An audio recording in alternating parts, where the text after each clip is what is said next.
देश ने, हमारी महिला वैज्ञानिकों ने, देश की नारी शक्ति ने कितनी बड़ी भूमिका निभाई है।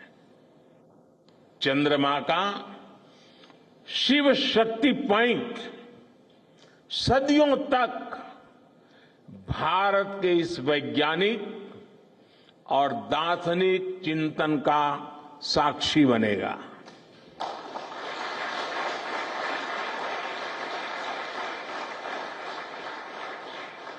ये शिव शक्ति पॉइंट आने वाली पीढ़ियों को प्रेरणा देगा कि हमें विज्ञान का उपयोग मानवता के कल्याण के लिए ही करना है। मानवता का कल्याण, यही हमारा सुप्रीम कमिटमेंट है। साथियों, एक और नामकरण काफी समय से लंबित है।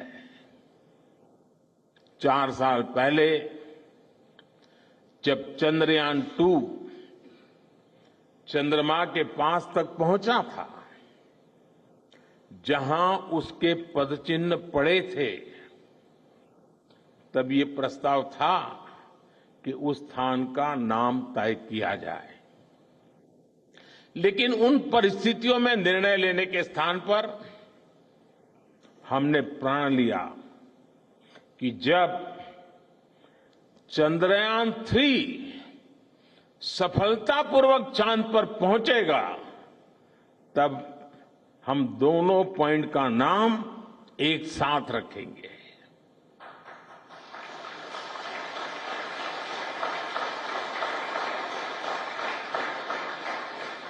और आज मुझे लगता है कि जब हर घर तिरंगा है, जब हर मन तिरंगा है और चांद पर भी तिरंगा है, तो तिरंगा के सिवाय चंद्रयान-2 से जुड़े उस स्थान को और क्या नाम दिया जा सकता है।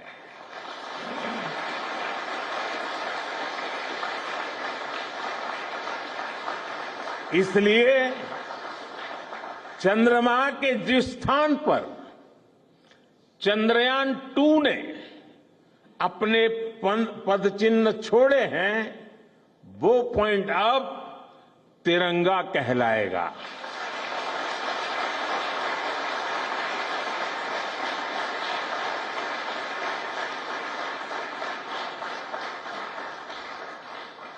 ये तिरंगा पॉइंट भारत के हर प्रयास की प्रेरणा बनेगा। ये तिरंगा पॉइंट हमें सीख देगा कि कोई भी विफलता आखिरी नहीं होती। अगर दृढ़ इच्छा शक्ति हो तो सफलता मिलकर के ही रहती है। यानी मैं फिर दोहरा रहा हूं, चंद्रयान-2 के पदचिन्ह जहां है, वो स्थान आज से तिरंगा पॉइंट कहलाएगा। और जहां पर चंद्रयान-3 का मून लैंडर पहुंचा है, वो स्थान आज से शिव शक्ति पॉइंट कहलाएगा।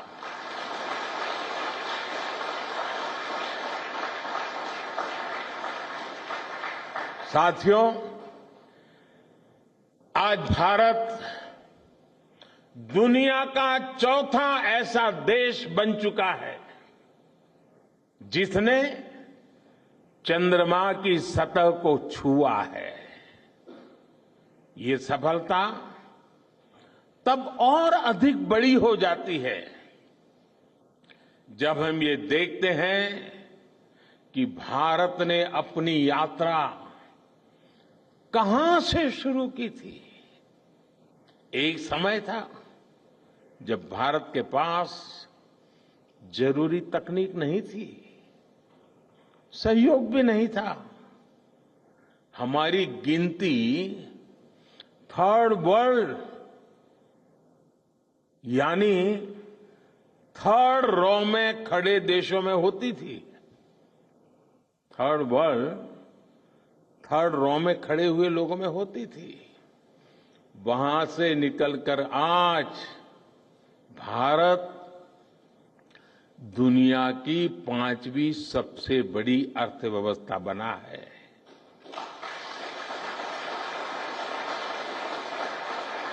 आज ट्रेड से लेकर टेक्नोलॉजी तक भारत की गिनती पहली पंक्ति यानी फर्स्ट रो में खड़े देशों में हो रही है। यानी थर्ड रो से फर्स्ट रो तक इस यात्रा में इसरो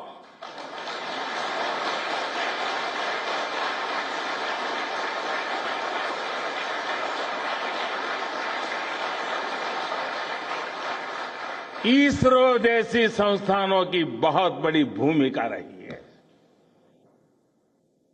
आपने आज मेक इन इंडिया को चांद तक पहुंचा दिया है।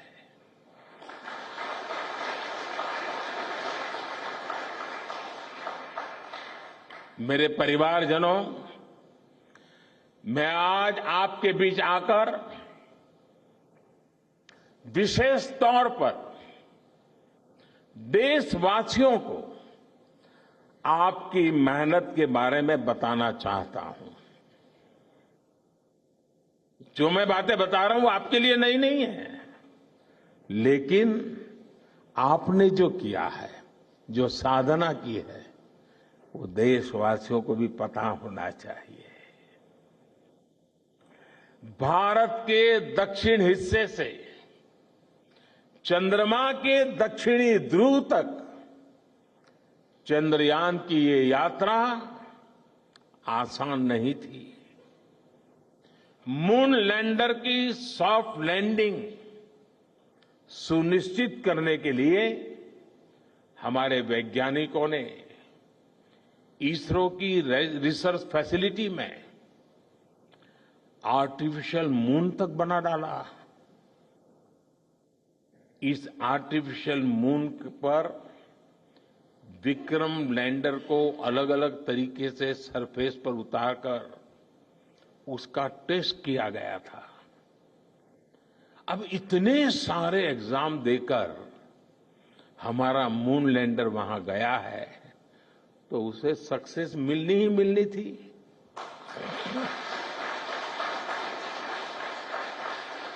साथियों, आज जब मैं देखता हूं कि भारत की युवा पीढ़ी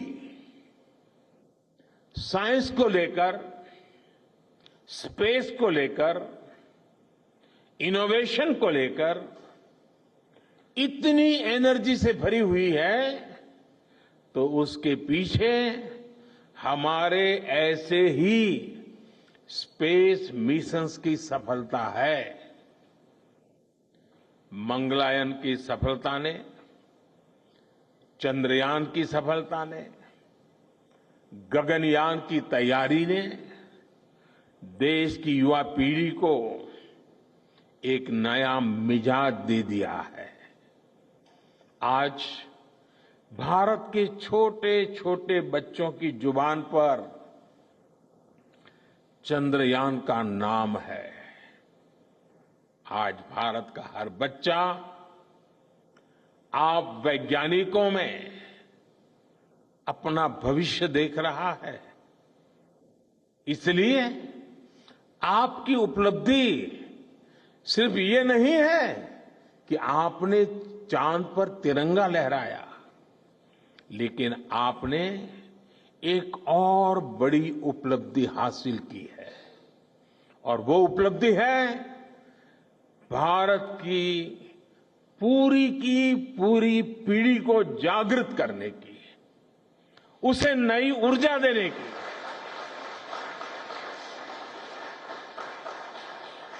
आपने एक पूरी पीढ़ी पर अपनी सफलता की गहरी छाप छोड़ी है।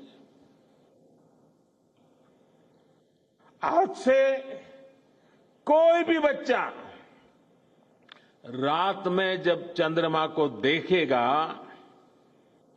तो उसको विश्वास होगा कि जिस हौसले से मेरा देश चांद पर पहुंचा है, वही हौसला, वही जज्बा उस बच्चे के भीतर भी है, उस युवा के भीतर भी है।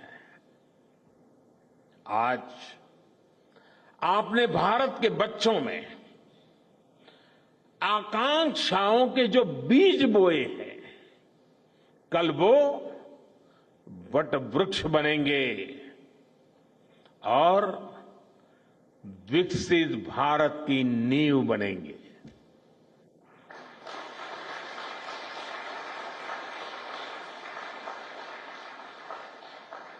हमारी युवा पीढ़ी को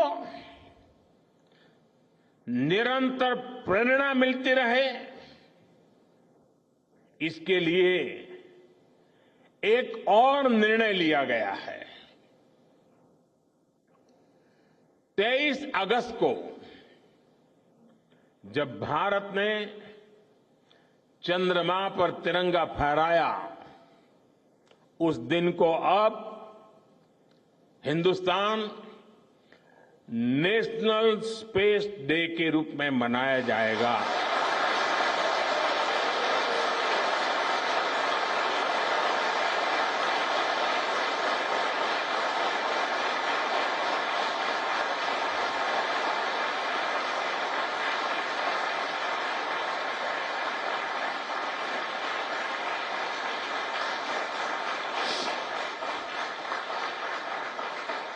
जब हर वर्ष national space day science, technology और इनोवेशन की स्पिरिट को सेलिब्रेट करेगा, हमें हमेशा हमेशा के लिए प्रेरित करता रहेगा।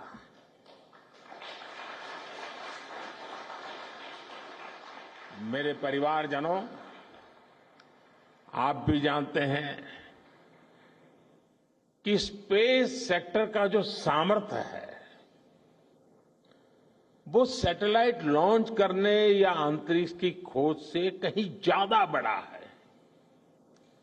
स्पेस सेक्टर की एक बहुत बड़ी ताकत है जो मैं देखता हूं, वो है ईज ऑफ लिविंग और ईज ऑफ गवर्नेंस।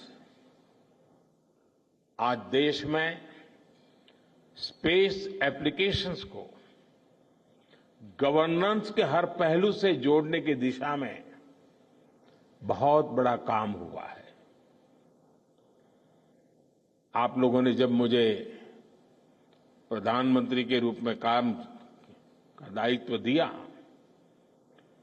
तो प्रधानमंत्री बनने के बाद मैंने भारत सरकार के जॉइंट सेक्रेटरी लेवल के ऑफिसर्स की स्पेस साइंटिस्ट के साथ एक वर्कशॉप करवाई थी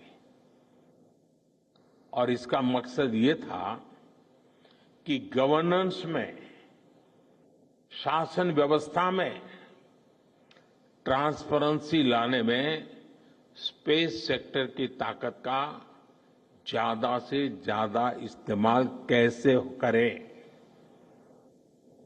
तब किरण जी शायद हम लोगों के साथ काम करते थे।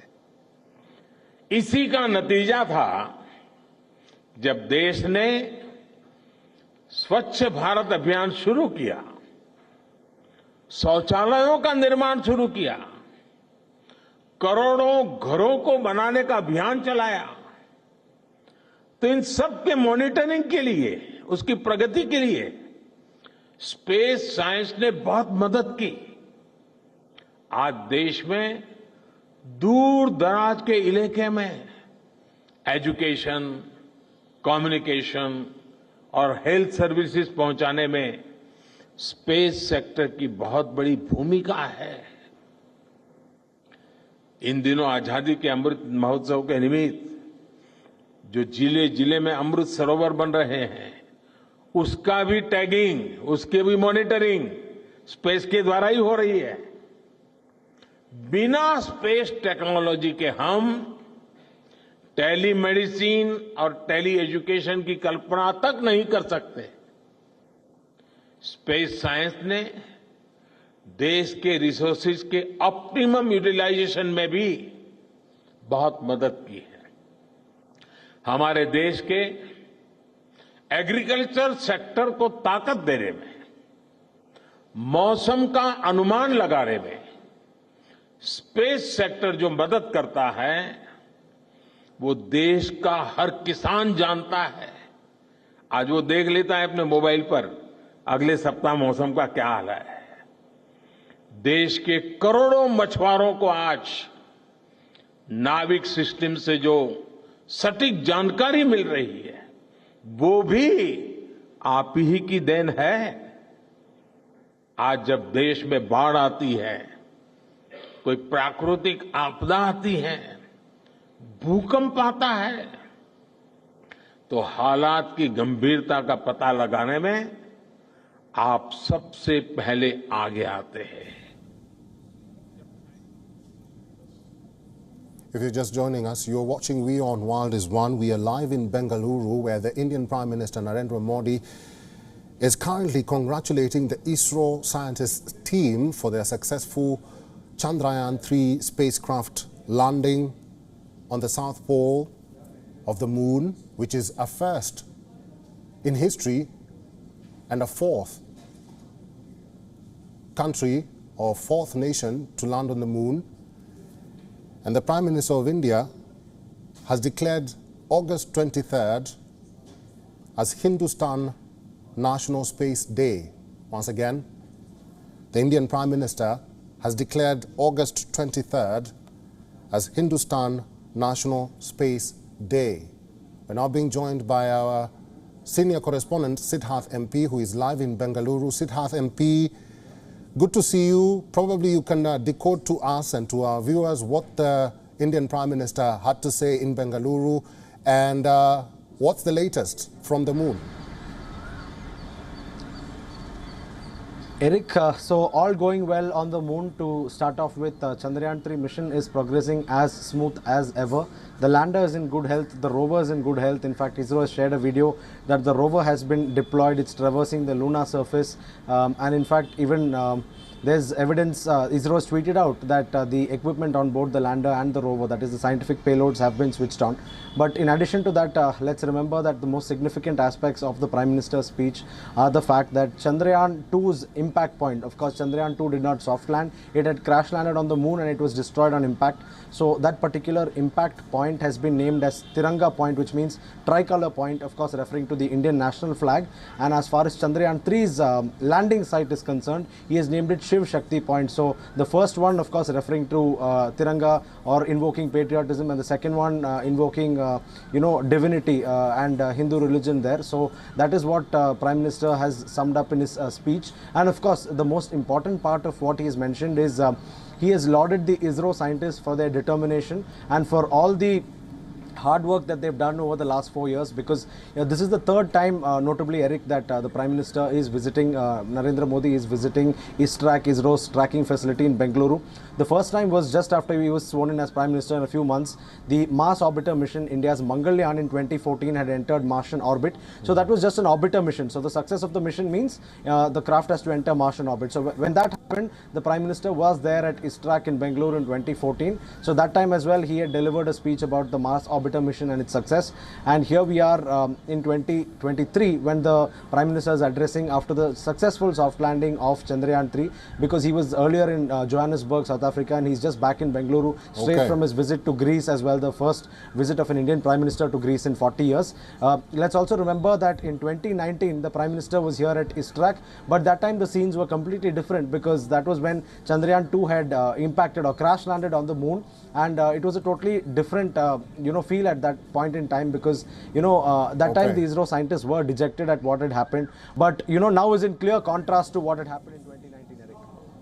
Well, sorry to butt in, but we are out of time. That is our senior correspondent, Siddharth MP, talking to us about the latest from Bengaluru. And the Indian Prime Minister has already declared August 23rd as Hindustan National Space Day, as he was congratulating the ISRO's team on their successful landing of the Chandrayaan-3 to the South Pole of the Moon. You're watching WION World is One. Stay with us. WION is now available in your country. Download the app now and get all the news on the move.